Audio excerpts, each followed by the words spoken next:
Welcome inside the 13 ABC Marketplace. My name is Eric Albert.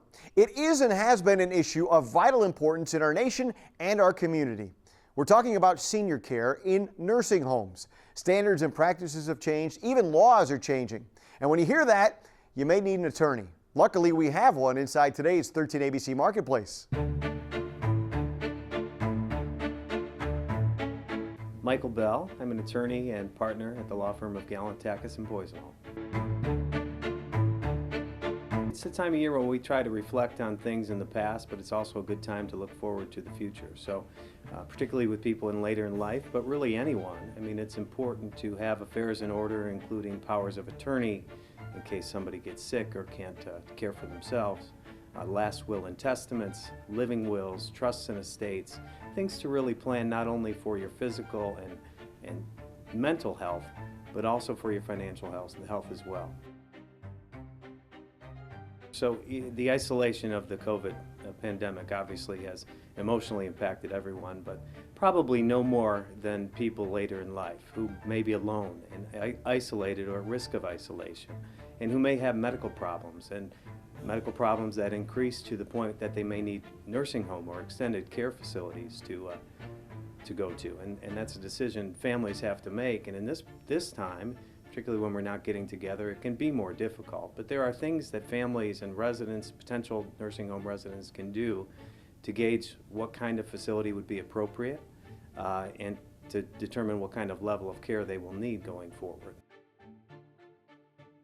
When you're looking to find placement in a nursing home, it's important to do a couple of things. The Centers for Medicare Services provide an outlet where you can review past surveys or incidents at the facilities to see what the populations are like, to see if they've had any incidents, to see what the overall level of care is. It's important to talk to family members and friends who may have had relatives or themselves in the facilities to get their opinion on the reputation of the various facilities. The most important step is to really, if possible, go to the facility and interact with the staff and with the residents.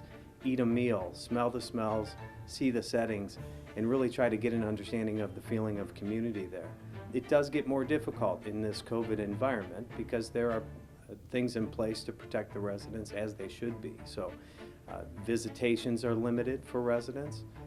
Symptoms are checked at the door, all according to the Department of Health, which should be done. Contact tracing information needs to be provided in case there is an outbreak. All things that are important to help protect these vulnerable residents from the spike in COVID cases. Part of our practice, major part of our practice, is cases involving nursing home negligence, where sometimes mistakes are made and these vulnerable elderly are injured or worse. Those are the types of cases that we will review and handle. Interestingly, because of the pandemic, there is a law going into effect in Ohio beginning next week, which will provide immunity to healthcare providers from negligence actions. And that's going to be backdated to the start of the pandemic in March of 2020 and not set to expire until September of 2021. So in other words, negligence actions against care providers relative to COVID incidents in nursing homes are going to be off the table in terms of lawsuits. It's important for family members and residents to know, obviously, because it's going to take some extra vigilance. Obviously, the intent is to provide some assistance to care providers during a pandemic, but it also will put residents at risk. If anyone needs any assistance with any end-of-life or later in life care planning issues, we're here, we're happy to help. Don't wait. I mean, it's really for people at any age that can have advanced planning that will help. Inside the 13 ABC Marketplace, I'm Eric Albert.